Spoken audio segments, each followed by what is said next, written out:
Picture an industry where a microscopic fracture in a turbine blade, or literally a single missing comma in flight code, isn't just a glitch you can reboot away. It's a headline-making disaster.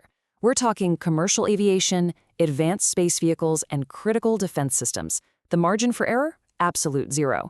So how on earth do the companies building these incredibly complex machines actually keep track of their vulnerabilities? Which brings us to the big question. How do you measure a disaster before it happens?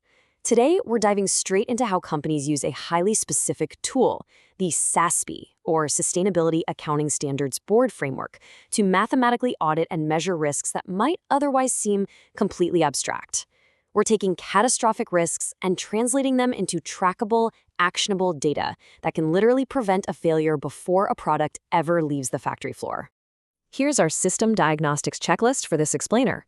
1. The mathematics of system failure. 2. Auditing the digital perimeter. 3. Tracking physical product risks. 4. Airworthiness and litigation costs. And finally, 5. Building true systemic resilience. Section 1. The mathematics of system failure. Decoding the SASB framework. Taking a look at the data security and product safety categories on a SASB metrics dashboard, you'll spot some very specific reporting codes, namely RT-AE230A and RT-AE250A. This illustrates exactly how an abstract threat, say a hacker infiltrating a network or a faulty bolt on an airplane, is converted into concrete quantifiable data points. These codes dictate exactly what a company has to measure and report, turning the terrifying what-ifs of aerospace engineering into cold, hard numbers on a page. Section 2. Auditing the digital perimeter. Unpacking RTA-230A. Under Metric 230A, the audit parameters are incredibly strict. A data breach is precisely defined as an unauthorized occurrence jeopardizing the confidentiality, integrity, or availability of information systems. But here's the kicker. Companies don't just report, hey, we were hacked. They have to track the raw number of breaches and, crucially, the percentage of those breaches that involved classified national security information or confidential business data. They're isolating the exact incidents where the absolute highest stakes data was compromised. Because let's be honest, a standard network intrusion is a massive headache, but a leak of classified missile schematics, that is an entirely different level of crisis. Now, a crucial thing to understand is that data security isn't just one giant bucket. Metric 230A.2 forces companies to split their risk management into two completely different arenas: entity operations versus product lifecycles. Protecting entity operations means locking down internal company networks, employee training, things like that. But protecting the product means securing the actual aircraft or defense system being built. Someone hacking into an HR server is bad, for sure, but a hacker finding a vulnerability in a flight control system, that is catastrophic. That means auditing the entire product lifecycle. In product design, you're looking at things like integrating hardware-based encryption right from the start. Moving to the manufacturing supply chain, the audit is hunting for backdoors, maliciously inserted by third-party vendors. And it doesn't stop there. You track those risks through distribution, the actual use phase by the customer, all the way down to end-of-life management. Think about a modern fighter jet. It literally contains millions of lines of code.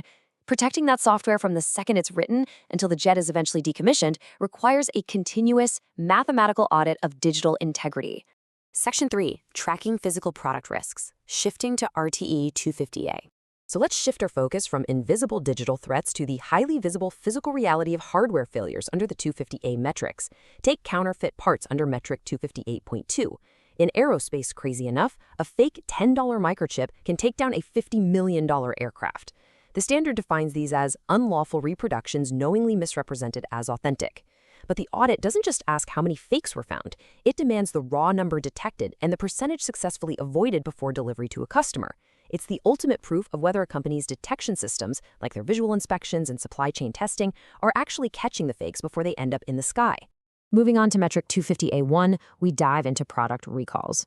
While tracking the total number of recalls and units affected is obviously vital, the framework really hones in on what are called notable recalls.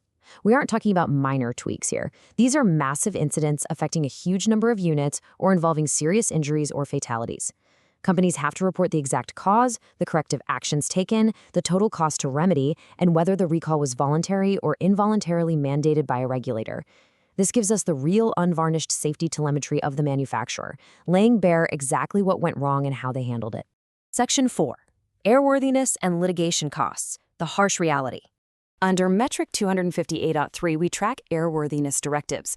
And just to be completely clear, these are not polite suggestions from aviation authorities. They're legally enforceable rules. If a company gets hit with one, a major safety issue has been identified. The framework requires disclosure of the total number of these directives and the units affected. And just like the recalls, they have to highlight the notable directives, the ones resulting in emergency rules, fleet-wide plane groundings, or devastating accidents. This is essentially the ultimate metric of a systemic product failure catching up with a manufacturer in a very public way.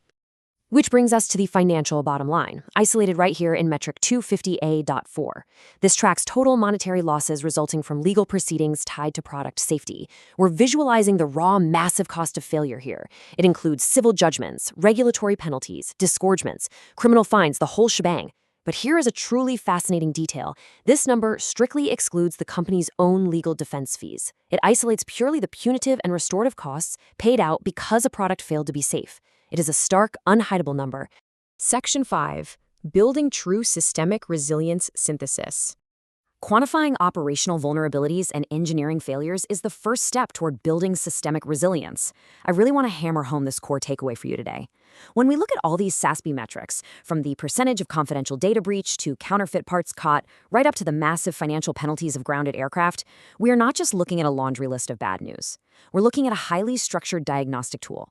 By meticulously measuring these seemingly chaotic risks, companies get the exact framework they need to patch their vulnerabilities, anticipate failures, and build genuine, enduring safety across the board.